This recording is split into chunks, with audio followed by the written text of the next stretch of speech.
اب جو ٹینشن ہے جب آپ نماز پڑھتے ہیں تو کس کی طرف دھیان ہوتا ہے؟ اللہ کی طرف، کہ میں اس مالک دو جہاں کے سامنے ہاتھ باندھ کے، جیسے ایک غلام جو ہے، ایک عام بندہ جو ہے، اس میں ہر طرح کی جو کہہ لیں کہ تکبر، غرور، انا، ایگو، سب کچھ ایک طرف کر کے، ختم کر کے، اب دیکھیں دنیا کے سامنے آپ میں ایگو ہوگی، 100 طرح کا آپ میں پراؤڈ ہوگا، لیکن جب آپ اللہ کے سامنے کھڑے ہوتے ہیں نا، تو اللہ کا ایک عام سی، ادنا سی، حقیر سی، فقیر سی بندی بن کے کھڑی ہوتی ہیں. تو آپ توجہ دینے چاہتی ہیں، آپ اللہ کے طرف مخاطب ہونا چاہتی ہیں، آپ ان سے اللہ سے بات کرنا چاہتی ہیں. اور اس کا مطلب کیا ہے؟ برکت دینا. اس کا مطلب کیا ہے برکت دینا؟ کہ جب آپ نماز پڑھتے ہیں اس سے کیا ہوتا ہے؟ گھر میں بھی برکت آتی ہے، آپ کی زندگی میں بھی برکت آتی ہے، آپ کی اولاد میں بھی برکت، اللہ بلیسنگ بھیجتا ہے، نازل کرتا ہے رحمت. یعنی نماز جو ہے، جو کہ دعا بھی ہے اور تسبیح کا نام ہے، جس کو انسان جب اپنے قلب کیا ہے؟ دل، قلب اور قالب کی توجہ کے ساتھ ادا کرتا ہے، یعنی جب پوری اس کی جو اٹینشن ہے وہ اللہ کی طرف ہوتی ہے دنیاوی زندگی میں، تو اللہ تعالیٰ پھر راحت اور سکون، اور آخرت میں وہ انسان جو پڑھنے والا ہے وہ رحمتوں کا مستحق ٹھہرتا ہے. تو انشاءاللہ جب نماز آپ پوری توجہ کے ساتھ پڑھیں گے تو ضرور انشاءاللہ اللہ تعالیٰ آپ کو دنیا میں بھی رحمتیں اور آخرت میں بھی اس کے ذریعے سے آپ کو جنت انشاءاللہ عطا کرے گا. آگے ہے نماز کی فرضیت اور اس کی امپورٹنس کیا ہے.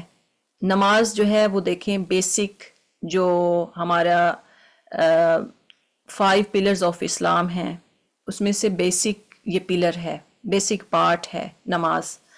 تو نماز دین اسلام کا بنیادی ستون ہے، اور اس کی حیثیت اسلام میں ایسی ہی ہے جیسا کہ کسی خیمے کی یا کسی گھر کی ایک روم ہے.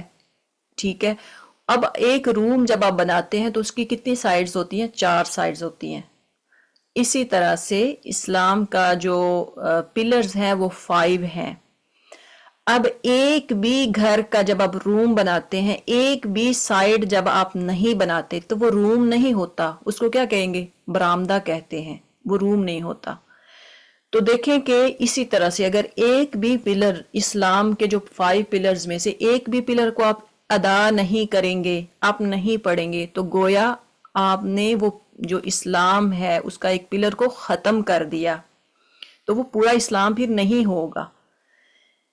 اسی طرح نماز چھوڑ دینے سے اسلام بھی چھوٹ جاتا ہے، جیسا کہ سیدنا معاذ بن جبل رضی اللہ تعالی عنہ بیان کرتے ہیں کہ رسول اللہ صلی اللہ علیہ وسلم نے فرمایا رأس الامر الاسلام وعمودہ الصلاۃ. دین کی بنیاد اسلام ہے اور اس کا ستون نماز ہے. دین کی بنیاد جو ہے نا وہ کیا ہے؟ اس کی فاؤنڈیشن جو ہے وہ ہے اسلام، اور اس کا پلر وہ نماز ہے. اسی طرح سے سیدنا عبداللہ بن عمر رضی اللہ تعالی عنہ بیان کرتے ہیں کہ رسول اللہ صلی اللہ علیہ وسلم نے فرمایا بنی الاسلام علی 5، اسلام کی بنیاد جو ہے 5 چیزوں پر رکھی گئی ہے. نمبر 1 شہادہ اللہ الہ الا اللہ، گواہی دینا کہ اللہ کے علاوہ کوئی اور نہیں. نمبر 1 کیا ہے؟ گواہی ہے. جب انسان اسلام قبول کرتا ہے تو سب سے پہلے کیا کہتا ہے؟ کلمہ پڑھتا ہے، اشہد ان لا الہ الا اللہ و اشہد ان محمدن عبدہ و رسولہ و اشہد ان محمد رسول اللہ.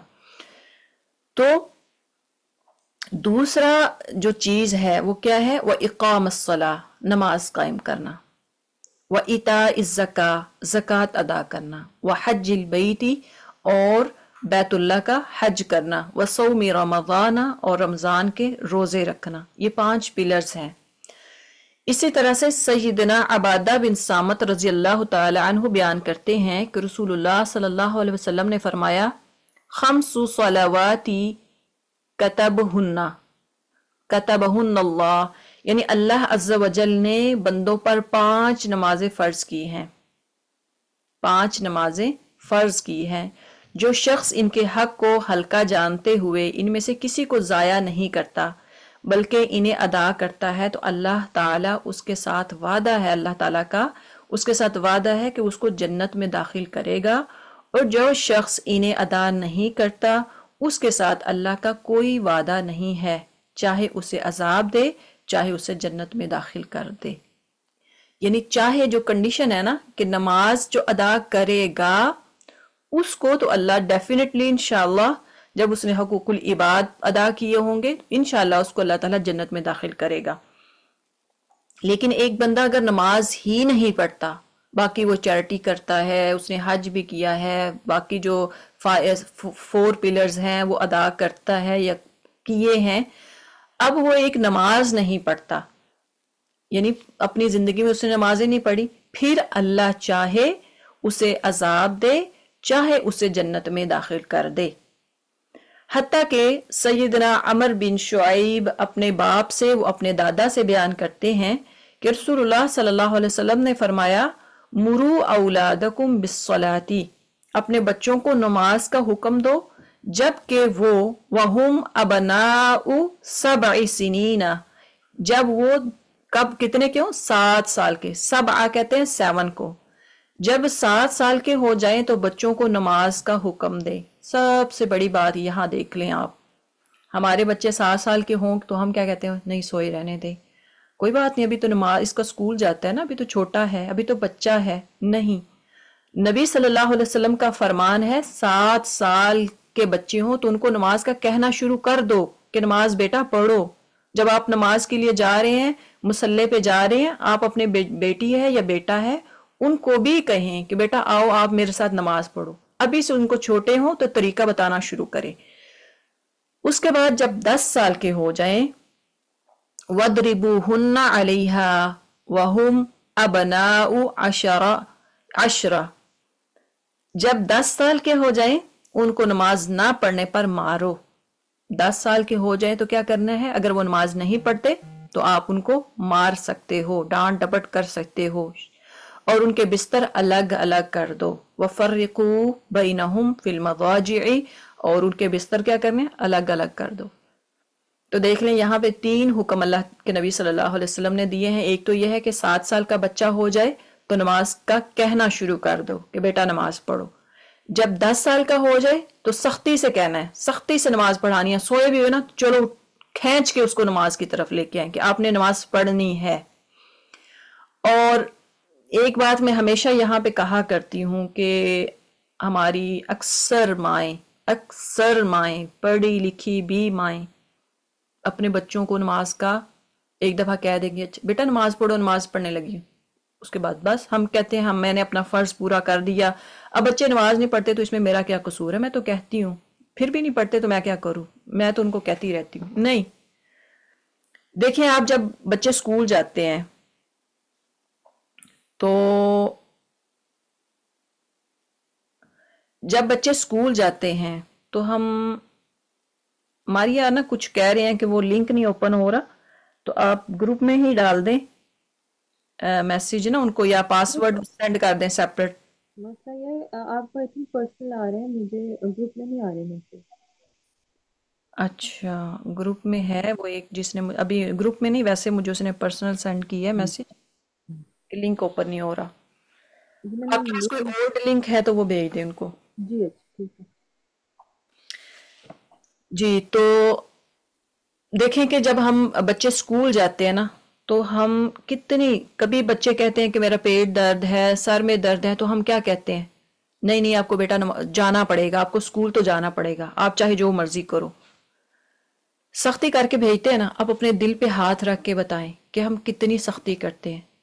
اگر کالج یا یونیورسٹی میں یا اسکول میں ایگزام ہو رہے ہوں، آپ کو پتا ہو 1 ویک بعد ایگزامز ہیں، تو آپ کا بچہ کہے یا بیٹی کہے کہ میں نے اسکول یا کالج نہیں جانا، یونی میں نہیں جانا، آپ کیا کہیں گے کہ چلو بیٹا کوئی بات نہیں ہے، آپ گھر میں رہو، سکون کرو، آپ سوتے رہو، آپ جاگتے رہو، آپ ڈیوائس پہ لگے رہو، یعنی آپ موبائل فون یہ وہ جو بھی ہے ٹھیک ہے آپ کی مرضی ہے، کبھی کہتے ہیں یہ؟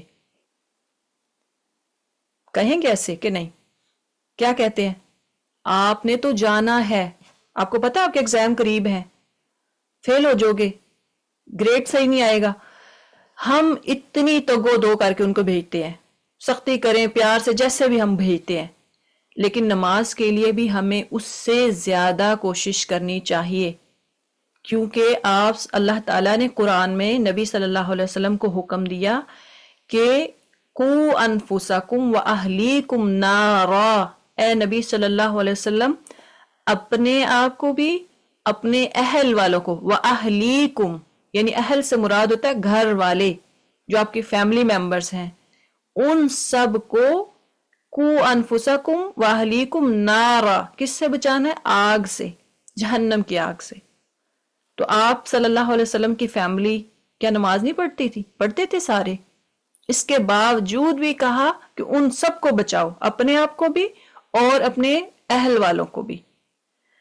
تو ہمیں بھی یہ حکم ہے کہ اگر ماں باپ نیک ہیں، نماز پڑھنے والے ہیں، تو اپنے بچوں کو خدا را ضرور ان پہ سختی کر کے جیسے کیسے بھی نماز کی طرف لے کے آئیں۔ اور تیسرا اس میں حکم یہ ہے کہ جب وہ سو جائیں تو الگ الگ، جیسے ہمارے تو الحمدللہ ادھر ہوتا ہے کہ بچوں کے رومز الگ ہیں، تو الحمدللہ اگر رومز الگ نہیں ہیں تو کم از کم اگر آپ کے پاس اتنی گنجائش نہیں ہے کہ ان کے روم الگ کریں تو ان کے کم از کم ایک ہی اگر روم میں سوتے ہیں یا ایک ہی بیڈ پہ سوتے ہیں تو ان کے بستر جو ہے نا وہ الگ کر دیں۔ چلیں آگے ہیں، جو نماز کا ترک کرتا ہے اس کا فرمایا کہ نماز کو چھوڑنے والا کافر اور مسلمان کے درمیان صرف ایک چیز کا فرق ہے، وہ ہے نماز کا۔ سیدنا جابر رضی اللہ تعالیٰ عنہ بیان کرتے ہیں کہ رسول اللہ صلی اللہ علیہ وسلم نے فرمایا ان بین الرجل و بین الشرک والکفر ترک الصلاۃ، بے شک مسلمان اور کافر و مشرک کے درمیان، کافر اور مشرک اور مسلمان یعنی ان کے درمیان صرف کس کا فرق ہے؟ ترک الصلاۃ، ترک کہتے ہیں چھوڑ دینا، اور الصلاۃ مین نماز، تو نماز کو چھوڑنے کا صرف فرق ہے کس کے درمیان؟ کافر وہ نماز نہیں پڑھتا، مشرک نماز نہیں پڑھتا، لیکن مسلمان نماز پڑھتا ہے، بس یہ فرق ہے۔ غرض نماز کی اہمیت کی وجہ سے، یعنی جو سب سے پہلا کوسچن کیا جائے گا قیامت والے دن وہ سب سے پہلے نماز کے بارے میں ہوگا۔ جو حقوق اللہ ہے نا، اللہ کے جو رائٹس ہیں، ان میں سب سے پہلا جو کوسچن ہوگا وہ ہوگا نماز کے بارے میں، آپ نماز پڑھتے رہے کہ نہیں۔ حقوق العباد کی بات نہیں کر رہی، حقوق اللہ کی بات کر رہی۔ اسی طرح سے سیدنا ابو ہریرہ رضی اللہ تعالیٰ عنہ بیان کرتے ہیں کہ رسول اللہ صلی اللہ علیہ وسلم نے فرمایا ان اول ما یحاسب به العبد یوم القیامت من عمله صلاته فإن صلحت فقد افلح وانجح وإن فسدت فقد خاب وخسر، یقیناً قیامت کے دن سب سے پہلے بندے کے اعمال میں سے اس کی نماز کا حساب ہوگا، اگر وہ درست نکلی۔ اب یہ تھوڑا سا نوٹ کرنے والی یہ حدیث ہے کہ سب سے پہلا کوسچن تو ٹھیک ہے نماز کے بارے میں ہوگا، لیکن فَإِن صَلُحَتْ فَقَدْ أَفْلَحَ، اگر وہ درست نکلی، نماز اگر درست نکلی تو کامیاب ہو گیا، فَقَدْ أَفْلَحَ وَأَنْجَحَ یعنی وہ کامیاب اور کامران ہو گیا۔ فلاح، اصل جو سکسیس ہوگی نا وہ جب نماز درست ہوگی تو پھر کامیابی ہے، لیکن وَإِن فَسَدَتْ اگر نماز ہی خراب نکلی، یعنی نماز پڑھتا رہا لیکن جو طریقہ نبی صلی اللہ علیہ وسلم نے بتایا اس کے علاوہ اپنی مرضی سے یا بڑوں کو دیکھ کے ان کو کاپی کرتا رہا، تو پھر کیا ہے؟ خراب نکلی تو نقصان اٹھائے گا اور خسارہ پائے گا۔ تو لہٰذا یہاں اس حدیث کو آپ لیں، اپنی نمازوں کو ہم نے انشاءاللہ درست کرنا ہے، کسی مسلک کے کسی مذہب کسی بھی آپ مسلک کو اپناتے ہوں گے اس کو دور رکھ کر ہم نے صرف اور صرف وہ چیز لینی ہے جو ہمیں نبی صلی اللہ علیہ وسلم نے سکھائی ہے. اگر نماز درست نہ ہوئی، اس طریقے کے مطابق نہ ہوئی جو طریقہ آپ صلی اللہ علیہ وسلم نے ہمیں بتایا اور جس پہ مہر لگائی، تو کیا ہو جائے گا؟ پھر نماز خراب ہو جائے گی. اس طریقے کے بغیر ہم پڑھتے رہیں گے تو بہرحال وہ نماز اللہ کے ہاں بھی قابل قبول نہیں ہے، کیونکہ آپ صلی اللہ علیہ وسلم نے فرمایا صلو کما رأیتمونی اصلی، تم اس طرح سے نماز پڑھو جس طرح میں تمہیں نماز پڑھنے کا حکم دیتا ہوں، جیسے میں پڑھتا ہوں. اصلی، جیسے میں پڑھتا ہوں نا اس طرح سے نماز پڑھو. تو گویا کہ نبی صلی اللہ علیہ وسلم نے نماز پڑھ کے صحابہ کو بتایا کہ کیسے نماز پڑھنی ہے.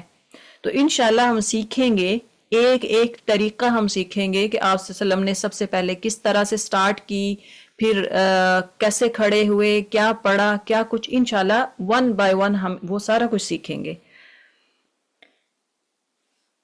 اسی طرح سے سیدنا ابو ہریرہ رضی اللہ تعالیٰ عنہ بیان کرتے ہیں کہ رسول اللہ صلی اللہ علیہ وسلم نے فرمایا ارأیتہم لو ان نہرا بباب، تمہارا کیا خیال ہے اگر کسی کے دروازے پر نہر ہو اور وہ اس میں ہر روز 5 مرتبہ غسل کرے، 5 دفعہ نہائے، کیا اس کی کوئی میل کچیل باقی رہے گی؟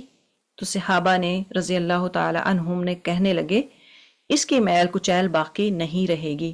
تو آپ صلی اللہ علیہ وسلم نے فرمایا اسی طرح 5 نمازیں ہیں، ان کے ساتھ اللہ تعالیٰ تمام گناہ معاف کر دیتے ہیں. تو دیکھیں اللہ تعالیٰ نے جو نماز پڑھنے والے ہیں ان کے لیے کتنی رحمتیں اور برکتیں، ان کے گناہ بھی معاف ہو رہے ہیں. یعنی بلیسنگ تو ایک سائڈ پہ، لیکن ساتھ ساتھ کیا ہے جو ان بٹوین آپ دیکھیں کہ فجر سے ظہر تک جو فجر کی نماز پڑھتا ہے اس کے بعد ظہر تک وہ اسی ویٹ میں رہتا ہے کہ ظہر کا ٹائم ہوگا میں نے نماز پڑھنی ہے، پھر وہ وضو کرتا ہے اور اس کے جتنے چھوٹے چھوٹے گناہ ہوتے ہیں سارے اللہ تعالیٰ وہ وضو کے ذریعے ہی ختم کر دیتا ہے، دھو دیتا ہے، مٹا دیتا ہے. وہ نماز ادا کرتا ہے، پھر ظہر سے عصر کے درمیان جو بھی گناہ ہوتے ہیں انسان وضو کرتا ہے وہ دھل جاتے ہیں. پھر عصر سے مغرب کے دوران جو بھی گناہ کرتا ہے، چھوٹے گناہ جو ہیں، یعنی دیکھیں اب چھوٹے چھوٹے کتنے گناہ ہم کرتے ہیں. اگر ہم قرآن اور حدیث کو پڑھا ہو تو ہمیں پتہ چلتا ہے چھوٹے چھوٹے ہم کئی گناہ ایسے، چغلی، غیبت، ادھر کی بات ادھر کی بات، جھوٹ، چھوٹے موٹے، حالانکہ یہ چھوٹے موٹے نہیں ہیں لیکن پھر بھی ہم ان کو چھوٹے سمجھ کے کرتے جاتے ہیں. تو اللہ تعالیٰ ان جو چھوٹے چھوٹے گناہ ہیں ان کو دھوتا رہتا ہے. اور اسی طرح سے نبی صلی اللہ علیہ وسلم، آج ہم دیکھیں تو ہماری نماز اور نبی صلی اللہ علیہ وسلم کے ساتھ کیا ہم اپنی نماز کو کمپیئر کر سکتے ہیں؟ آپ صلی اللہ علیہ وسلم نے فرمایا کہ صلو کما رأیتمونی اصلی. یہ آپ نا اس حدیث کو یاد کر لیں، پکا کر لیں اس کو کہ صلو کما رأیتمونی اصلی، تم بعینہ ہی اسی طرح نماز پڑھو جس طرح تم نے مجھے نماز پڑھتے دیکھا ہے. اب دیکھیں کہ جب اگر آپ بھی ظاہری بات ہے اسکول یا کالج میں گئے ہوں گے تو میتھ جو ہے اس کا رول جو ہے نا وہ سیم ہوتا ہے، اس کا پیٹرن آپ دیکھتے ہیں تو سارے یعنی جو آپ کو ٹیچر سکھاتا ہے یا بک میں لکھا ہوتا ہے بعینہ ہی ایگزیکٹ ویسے ہی ہوتا ہے. لیکن انگلش آپ اپنے پاس اگر آپ کو ٹیچر کہتا ہے ایسے لکھیں، کوئی بھی لیٹر لکھیں، آپ اپنی ورڈنگ میں لکھ سکتے ہو. کیا میتھ کو لکھ سکتے ہو؟ یا کوئی ایسا فارمولا جو سائنس کا ہو جو آپ کو ایگزیکٹ ویسے ہی لکھنا ہو تو وہ ہم چینج نہیں کر سکتے. تو اسی طرح سے ایگزیکٹ صلاح جو ہے ہمیں اسی طرح سے پڑھنی ہوگی جس طرح کے آپ صلی اللہ علیہ وسلم نے ہمیں بتائی ہے. معلوم ہوا کہ نماز کے متعلق رسول اللہ صلی اللہ علیہ وسلم کی ہر ادا کو کرنا، ان کو فالو کرنا ہمارے لیے ضروری ہے. اسی طرح سے اللہ تعالیٰ بھی فرماتے ہیں وَمَا أَتَاكُمُ الرَّسُولُ فَخُذُوهُ وَمَا نَهَاكُمْ عَنْهُ فَانْتَهُوا وَاتَّقُوا اللَّهَ إِنَّ اللَّهَ شَدِيدُ الْعِقَابِ. سورہ حشر کی آیت نمبر 7 ہے. اور جو کچھ رسول صلی اللہ علیہ وسلم تمہیں دیں وہ لے لو اور جس چیز سے وہ تم کو روک دیں اس سے رک جاؤ اور اللہ سے ڈرو، بے شک اللہ تعالیٰ سخت سزا دینے والا ہے۔ اس آیت میں اگر آپ دیکھتے ہیں تو اللہ کا حکم یہ ہے کہ ہم پر اللہ کی فرض کردہ نماز بھی آپ صلی اللہ علیہ وسلم کے بتائے ہوئے مسنون طریقے کے مطابق ادا کرنا ضروری ہے۔ جو ان کا طریقہ ہے ہمیں ویسے ہی ادا کرنی ہوگی۔ اسی طرح سے اللہ تعالیٰ فرماتے ہیں، سورہ النساء آیا 80 ہے، مَن یُطِعِ الرَّسُولَ فَقَدْ أَطَاعَ اللَّهَ، جس نے رسول کی اطاعت کی اس نے دراصل اللہ کی اطاعت کی۔ جس نے رسول کی اطاعت کی گویا اس نے اللہ تعالیٰ کی اطاعت کی ہے۔ تو اس سے بھی دیکھیں، آپ قرآن پڑھتے ہیں تو آپ کو قرآن میں کہیں بھی نماز کا طریقہ نہیں ملے گا، ٹھیک ہے؟ وہ کہاں سے ملے گا؟ سنت سے، آپ صلی اللہ علیہ وسلم کی سنت سے پتہ چلے گا آپ نے کیسے پڑھی۔ سنت میں دیکھیں، ایک ہوتا ہے قولی۔ قولی کیا ہوتا ہے؟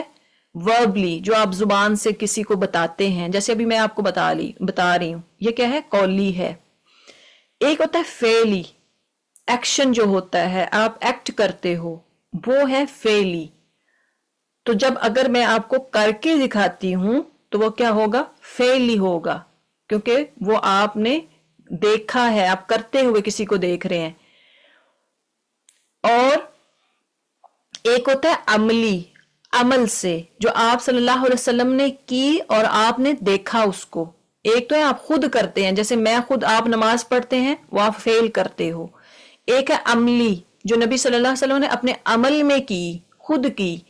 تو یہ ساری چیزیں، اس کو کیا کہتے ہیں؟ اس کو سنت کہتے ہیں۔ اگر آپ صلی اللہ علیہ وسلم نے کچھ کہا، کچھ فرمایا یا کچھ کیا یا لوگوں کو بتایا، یہ کیا ہے؟ یہ ساری آپ صلی اللہ علیہ وسلم کی سنت ہے، جس کو کرنا جو ہے وہ انسان کے لیے لازمی ہوتا ہے۔ اسی طرح سے اللہ تعالیٰ یہ جو آیت ہے کہ مَن یُطِعِ الرَّسُولَ فَقَدْ أَطَاعَ اللَّهَ، کہ صرف اطاعت رسول کی صورت ہی میں یہ ممکن ہے کہ جس طرح سنت رسول کے خلاف عمل میں لایا گیا کوئی نیک کام قابل قبول نہیں، اسی طرح نماز بھی آپ صلی اللہ علیہ وسلم کے بتائے ہوئے، سکھلائے ہوئے اور کر کے دکھائے ہوئے طریقے کے خلاف بھی پڑھی جائے تو قبول نہیں ہوتی۔ اور حق تو یہ ہے کہ صرف نماز پر ہی کیا بس ہے، یعنی خلاف پیغمبر چلنے والا کوئی شخص کبھی بھی منزل مقصود اور کبھی بھی وہ کامیاب نہیں ہو سکتا۔ اسی کو شیخ سعدی رحمہ اللہ نے کچھ اس طرح سے، یعنی انہوں نے کہا ہے کہ نبی صلی اللہ علیہ وسلم کی بات کے خلاف کوئی جائے گا تو وہ کبھی بھی کامیابی حاصل نہیں کر سکتا۔ مگر اس کے برعکس ہماری نمازوں کا عالم کیا ہوتا ہے؟ ہم نے کبھی یہ زحمت ہی گوارا نہیں کی کہ ہمارے رسول صلی اللہ علیہ وسلم نے اس کا کیا طریقہ بتایا ہے، وہ پڑھیں اور سیکھیں، اور نبی صلی اللہ علیہ وسلم کی نماز سے متعلقہ جو ارشادات ہیں وہ ان کا خود اپنی آنکھوں سے یا خود مطالعہ کریں، اور اپنی نمازوں کا موازنہ کریں، کمپیئر کریں کہ ہم نے جو نمازیں پڑھی یا ہم نمازیں پڑھتے ہیں وہ کس طرح سے ہے، جو نبی صلی اللہ علیہ وسلم نے نماز پڑھی وہ کس طرح سے تھی۔ بلکہ ہمارا سارے کا سارا انحصار کیا ہوتا ہے؟ اپنے ماں باپ اور پھپھی دادی کی نمازوں کی نقل اتارنے پہ ہوتا ہے۔ وہی بات کہ جب ہم نماز پڑھتے ہیں تو ہم اپنے بڑوں کی نقل اتارتے ہیں، اسی طرح سے ہم پڑھتے چلے جاتے ہیں ساری عمر۔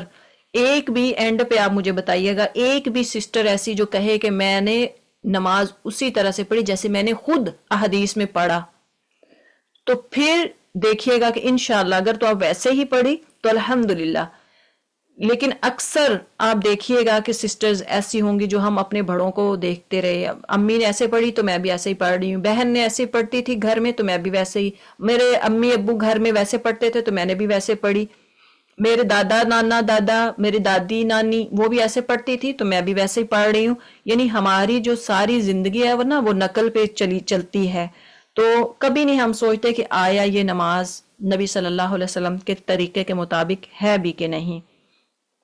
تو انشاءاللہ وہ ہم آج پہلے تو ابھی ہم زیادہ تر تو اس پہ نہیں جائیں گے نماز کا، آج ہم یہ سیکھیں گے کہ جو اس کی ریڈنگ ہے، نماز کو کس طرح سے پڑھنا ہے. سب سے پہلی جو ہوگی انشاءاللہ وہ ریڈنگ ہوگی، اور کل ہم پھر اس کا 7 طریقہ بھی سیکھیں گے کہ فرسٹ جو سٹیپ ہوگا وہ آپ صلی اللہ علیہ وسلم نے کیسے ہاتھ اٹھائے، کیسے سٹارٹ کی نماز، تو انشاءاللہ وہ ہم سیکھیں گے. تو